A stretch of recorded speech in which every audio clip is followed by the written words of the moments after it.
Hello everyone ဒီနေ့ကတော့ ငါ Chinese Scholarship Interview Knowledge Sharing လုပ်ပေးမှာဖြစ်ပါတယ်ဒီ video ထဲမှာ interview flow နဲ့ type အကြောင်းကိုပြောပြပေးထားပါတယ်နည်းနည်းရှင်းနိုင်တာဖြစ်လို့အဆုံးထိနှထောင်ပေးကြပါအောင်နော်ပထမဆုံးအနေနဲ့ interview ပုံစံအနေနဲ့ဆိုလို့ရှိရင်သူကအထက်လူကြီးနဲ့ပြောနေရတဲ့ပုံစံမဟုတ်ဘဲနဲ့ရင်းရင်းနီးနီးကိုယ့်ရဲ့တငယ်ချင်းလို့ပေါ်ခိုင်းဖက်နဲ့ပြောနေရတယ်လို့ပဲသွားပါတယ်အရန်ကြီးရှိန်ပြီးကြောက်နေကြမလို့ပေါ့နော်ဒါပေမဲ့ကိုယ့်ဘက်ကတော့ scholar လျှောက်တဲ့သူဖြစ်တဲ့အလျောက်လေးလေးစားစားတည်တည်ငြိမ်ငြိမ်လေးတော့ပြောစီချင်ပါတယ်ဒုတိယအနေနဲ့ကကျတော့မိကုံးပုံစံပေါ့နော်သူကထက်ဆင့်မိကုံးပုံစံနဲ့တွားပါတယ်ထက်ဆင့်မိကုံးဆိုတာဘယ်လိုလဲဆိုရင်သူကမိကုံးတစ်ခုကိုမေးလိုက်မယ်အဲ့ဒီမိကုံးကိုကိုကဖြေလိုက်မယ်ပေါ့နော်အဲ့ဖြေတဲ့ကိုယ့်ရဲ့အဖြေကမှမိကုံးနောက်တစ်ခုပြန်ထုတ်ပြီးမေးရမျိုးပါ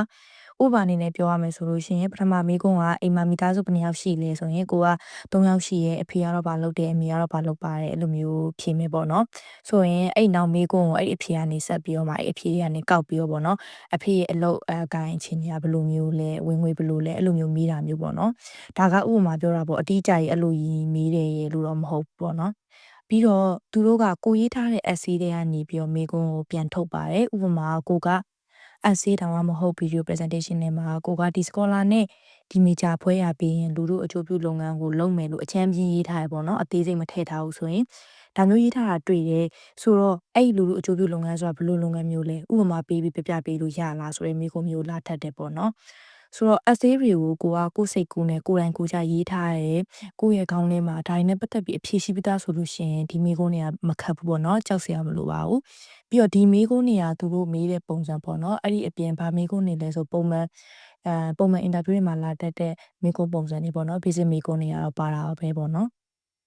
အဓိကကတော့မိကုန်းမေးပြရနဲ့တန်းဖြေစရာမလိုပါဘူးကိုကအေးအေးဆေးဆေးလေးပေါ့နော်9စက္ကန့်လောက်မဟုတ်10စက္ကန့်လောက်အချိန်ယူပါပြီးလို့ရှိရင်စိတ်အေးအေးထားပြီးအချက်ချဖြေပေါ့နော်ပြီးလို့ရှိရင်ကိုကဒီမိကုန်းကိုမတိလိုက်ဘူးနားမလည်လိုက်ဘူးဆိုလို့ရှိရင်ပြန်မေးလို့ရပါတယ်ပြီးတော့ assent အနေနဲ့ကလည်းသူတို့နိုတုံးကမေးတဲ့သူကတော့ထိုင်း2ယောက်ပါတယ်ပေါ့နော်ပြီးမြန်မာ1ယောက်ပါတယ်ဆိုတော့ဒီတစ်ခေါက်တော့ဘယ်လိုလာမလဲမသိဘူးပေါ့နော်ဒါပေမဲ့အများစုကတော့ထိုင်းနဲ့မြန်မာရောပြီးတော့ပါတယ်အဲ့လိုမျိုးဆိုတော့အရန်ကြီးနားထောင်ရခက်တဲ့အဲ့လိုမျိုးအနေထားတော့မဟုတ်ဘူးအဆင်ပြေပဲသူတို့လည်းကိုယ့်ရဲ့စကားကိုနားမလည်ဆိုပြန်မေးပေးရမျိုးရှိရဆိုအရန်ကြောက်စရာတော့မလိုပါဘူးအများစုကအဲ့မျိုးပြီးတော့ interview အချိန်ကတ်သက်ချက်ရှိလားမိကုန်းတစ်ခုနဲ့တစ်ခုကြာအချိန်ဘယ်လောက်ရလဲဆိုတာရေးမေးကြပါတယ်ဆိုတော့မိကုန်းတစ်ခုအချိန်ဘယ်လောက်ဆိုတာမျိုးတော့မရှိပါဘူးအေးအေးဆေးဆေးပဲဖြေလို့ရပါတယ်အချိန်ကတေချာကိုလောက်ပါတယ်အဲ့မနှောဆိုလို့ရှိရင် internet cut down ဖြစ်သွားရပေါ့နော် internet cut down ဖြစ်သွားတော့ကြတော့ဒီသူတို့ပြန်ဝင်လာပြီးတော့sorry ဘာညာပြောပြီးတော့ပြန်ဖြေလို့ရတယ်သူတို့လက်ခံပေးပါတယ်သူတို့စောင့်ပေးရပေါ့နော်အဲ့ဆိုအဲ့ကိစ္စနဲ့ပတ်သက်ပြီးတော့စိတ်ပူစရာမလိုပါဘူးဆိုတော့ဒီနေ့ sharing ကတော့ဒီလောက်ပါပဲနောက်ဗီဒီယိုမှာကြတော့ဘလို့မိကုန်းလေးကြိုပြင်ထားလို့ရလဲ